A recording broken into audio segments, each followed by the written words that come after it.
Let's call the meeting order. Please rise for silent reflection and pledge allegiance.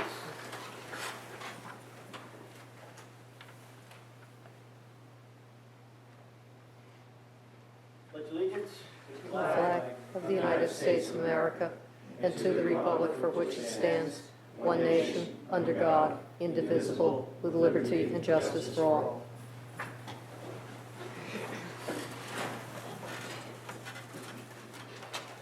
We have roll call, Jim. Mrs. Cynthia, Mrs. King, Here. Mr. O'Brien, Mr. Schuler, Here. Mr. Tinkin, Here. Mr. Borbach, Here. Mayor Mechanico. Here. Please read the Open Public Meeting Act. Pursuant to the requirements of New Jersey's Open Public Meetings Act, notice of this meeting is included in the annual meeting notice, which was filed in the office of the Borough Clerk, posted on the Borough website in the municipal building, published as a legal notice in the Co-Star newspaper, and provided to all those requesting notice and making payment in accordance with township Borough policy. Thank you. I need a motion to approve the agenda and a second. I'll make that motion. I'll second it. Is there any question on the agenda? Roll call, Jay. Mrs. King, Yes. Mr. Schuler, Yes. Mr. Tinkin, Yes. Mr. Borbach. Yes. Thank you. I need a motion to approve the minutes for October 14th and October 27th. Did everyone have a chance to look at them? Need a motion and a second. I'll make that motion. I'll second. Any questions? Roll call, Jay. Mrs. King, Yes. Mr. Schuler, Yes. Mr. Tinkin, Yes. Mr. Borbach. Yes. No presentations at this time. We do not have any public hearings, so we'll move right to the public comment. Where the public may speak on any agenda item you'd like to step forward, give your name and address. Seeing no hands, I need a motion to close the public comment I'll section. make that motion. Second. All in favor? Aye. Last week, last council meeting, we had the best practice checklist, and I believe it's included in our packet. And did everyone have a chance to go through it? Good. As you see, it's quite lengthy. And I think the most important thing is you're not penalized. That's correct, Mayor. We reached the threshold so that we will receive the full state aid allocation for what little it is to our total budget. Passing grade? It's great, so, okay. Thank you. Well, we got passing grade because of the guys up here. All right, I will move to the council reports. We'll start with Mr. Schuler. I have nothing to report. Mrs. King. Yes, I have a couple of things I want to mention. We have a letter from, I believe it's 3 people here. The first letter involves Patrolman Ken Hager. This is very interesting, and I would like to read a portion of this.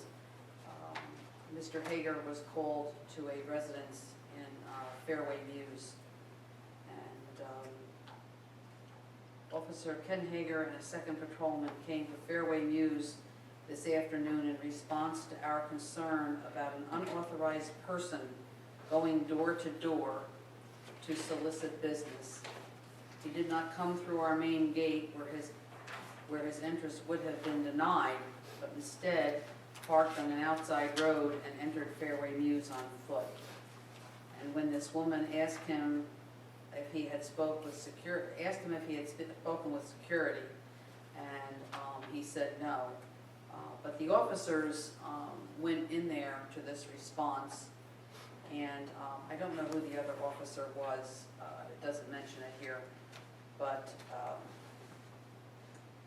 apparently they did locate the gentleman and were able to find out who he was, even though he had left the premises. But the reason I want to mention this is because there has been a considerable amount of phone calls and things being made to residences in town that are not legit. And apparently the police department has been actively pursuing anybody who calls and says that they've received a telephone call that has not been on the up and up. So I would just caution the residents to make sure that, number one, they don't open their doors really to be honest with you, to anybody that they don't know or that seems suspicious or doesn't have any identification. And secondly of all, any telephone calls where people are asking for money or anything of that nature, I think that you should report it also to the police. So anyway, this lady, Virginia Upton, obviously did that. The next letter I have is in regards to Patrolman Thomas Kenny and Detective Matunis, and they assisted a woman in town. Her name is Peggy Hardiman, and apparently her husband died in their home, and both gentlemen were called, patrolmen were called, and the detective, and they stayed with her and helped her until the funeral director came.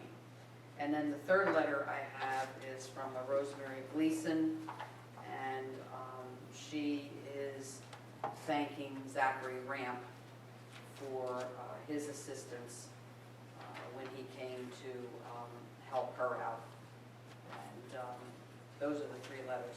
Also, I have a thank you letter from the county directed to the chief of police, and it was involving a program that the county ran wherein certain towns were chosen to stop people using their cell phones while driving and issuing them a warning summons. And if in fact, within the week after they got the summons, they looked at this video that they could do at home, provided on their computers, then the ticket would not be issued. But if they didn't comply with the video, looking at it and observing it, then they were followed up with a ticket. And apparently we had quite a response with this, and we had quite a few people that did do the video. And so the county said, thanks to you and your officers, we are making a difference in raising public awareness concerning the dangers of distracted driving. And this was sent to our chief. And that's all I have. Thank you, Sid. And we thank our chief and we thank our police department too. Councilman Borman. I don't have anything to report especially, except that I wanted to commend Joe May. I live around, a lot of my neighbors play tennis, and you know, if anything is wrong at the park, they let me know. And at the tennis courts, you know, they like the job doing the resurfacing and all that stuff, but where the fence and the asphalt intersect, there's a little bit of a gap. It's not the fence that's too short, it's the asphalt doesn't quite go quite far enough, and the balls consequently can go out, and they have to go chase the balls and stuff. And you know, I stopped in when I had some free time, and Joe came right away. We went over to the park, I showed him stuff, and he just did a little berm around the perimeter, very low cost, but it did the job, and you know, he's happy. So. That's Ocean Road? No, that's over on a layer, yeah. Robertson Park, yeah. That's it. Okay, thank you. Councilman Tim? Our recreation soccer season concluded. It was, for the parents out there who were involved in that, you know, it was a very wet season. We had several games canceled because of the rain, but we were able to make up most of them. So I want to commend Sean Heater for the ongoing rescheduling that was done this season. It seemed like it rained every Saturday, but the kids had a good time. We had good participation, and we're looking forward to the winter season coming up. Thank you. Thank you. Well, we have a few reports that came in. Everybody have a chance to review those. And if Jay, you have anything? Mayor, just one thing I would point out. As you can see, we've been monitoring the municipal court report through the year, and it looks like we will fall short of our projection of revenue in the court. You may recall that in the early months, primarily due to weather, there was I don't want to use the word shortfall, but In comparison with the prior year, the numbers were not as high, and essentially those numbers have never recovered. So we do expect that while we projected approximately $120,000 in court revenue this year, our expectation is that we'll be lucky to reach $90,000 in the court for the current year. So that's something we'll deal with in budget. It's not a huge number, but it is significant in terms of the court itself. Any shortfalls from, I'm sorry?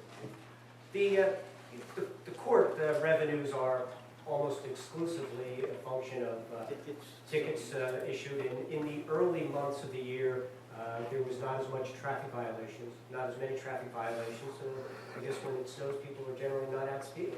So that's a good thing. Obeying the law too much. Okay, thanks, Jim. No ordinance introduction at this time. We do have a few resolutions we have to vote on. Resolution R 2014-176. This is from the Division of Local Governments to approve the 2014 municipal budget amendments. Need a motion and a second. Make that motion. I'll second. And we have a question on the, I'm sorry, Mayor, I got lost where. that was the amendment to the Division of Local Services for our budget, municipal budget. Oh. I believe it was for the, What number is it? 2 grants. This is number Oh, that's- resolution 176. That's what I was looking at, the drunk, so these are the drunk driving grants, yes, okay, got it. got the, okay. I don't have it now. Wait. Yes, sir. Any questions? A roll call, Jay? Mrs. King, Yes. Mr. Schuler, Yes. Mr. Tinkin, Yes. Mr. Gorbach. Yes. Thank you. Resolution R 2014-177, authorizing joint purchasing agreement with Neptune City as the lead agency for performance and goods for the police department. Need a motion and a second? Make that motion? Second. Do we have any questions? Yeah, I have a couple of questions.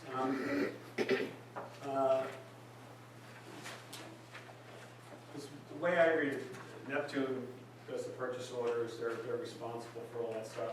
But the individual towns, if we don't want to purchase a particular item, we don't, it's just whatever towns, Whatever we request. if we request something and another town requests it, like let's say, I don't know, police batons, okay?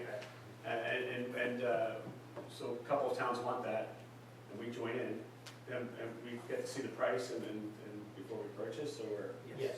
right? It's like a co-op, right? It is a co-op, and this So we're not obliged, because the only thing is, it sounds like it saves money, and I'm all in favor of that. But sometimes if you get forced to buy something, just You're not because, saving money. I don't know how many times I've said this to my significant other, but just because it's on sale doesn't mean you're saving money. If you don't have a use for it, you know? that is true. And this, first of all, you are Don't throw correct. stones, It's please. only items that we choose to purchase. And this is primarily an agreement regarding what is called school shooter training.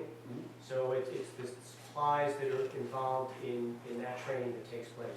Almost exclusively, there are a few That's a other mandated items, training, so but that is the primary purpose of this. Right. Oh, yeah, so I just wanted to make that clear that we're not being forced to purchase things that are unnecessary, for example. All right, thanks.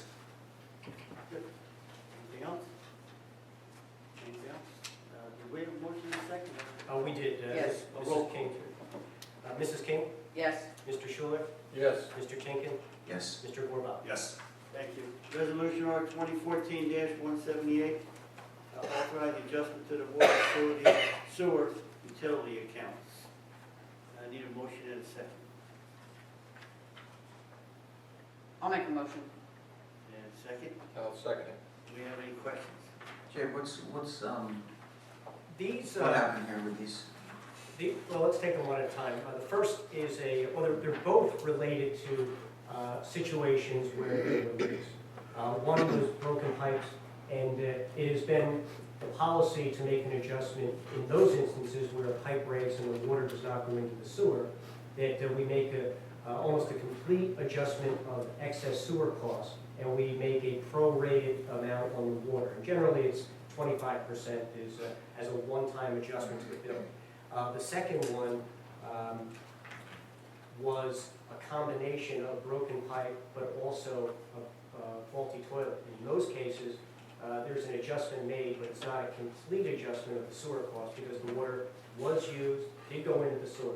But it is, again, a one-time adjustment, recognizing extenuating circumstances. Thank you. Anything else? My understanding, conversation with you in the future, on the water bills, we're gonna sort of alert the people that are, just here on weekends to shut their water off when they go home and Yes. turn it back on. In the conversations with Mr. Schuler, it was noted that both of these instances were for non-resident property owners. So the homes were vacant at the time the break occurred. And in speaking with him, I was indicating that we're going to be making some changes to our billing cycle, or not to the cycle itself, but the manner in which we bill, so that we have the ability to provide notice to residents. And one of the items that we were pointing out was, as the summer season ends, to remind people that accidents do happen, and for residents that are not occupying their homes daily, it really is best to shut their water off when they leave. They may want to leave their heat on, but just to prevent instances where either washer hoses break or toilets run unknowingly, instances like that. Yeah, we have that ability too, because what I understand from talking to, our former public works guy, that he could tell if we flushed the toilet in the nighttime. That's true. So that's how accurate the system is. Right, what I understand. and we're looking to develop a regular protocol, that not on a daily basis, but certainly every month, to run a list to see what properties have, and we don't like to use the word leak because we're not sure what When it we is. say a spike. But it's an abnormal usage pattern that indicates there's something off. Makes sense. Okay, anything else? Roll call, Jay? Mrs. King? Yes, Mr. Schuler? Yes. Mr. Tinkin? Yes. Mr. Borba? Yes. Resolution R 2014-179, approving the payments for November 7th on the 2014 bill list. Motion and second. Make that motion. I'll second. Do you have any questions on the bills? Roll call, Jay? Mrs. King? Yes, Mr. Schuler? Yes. Mr. Tinkin? Yes. Mr. Borba? Yes. Thank you. This point of meeting where public may speak on any item they'd like to step forward, give your name and address. And seeing no hands, need a motion to close it? I'll make that motion. Second? I'll second. All in favor? Aye. Anybody else have any comments they want to before we adjourn? Need a motion to adjourn?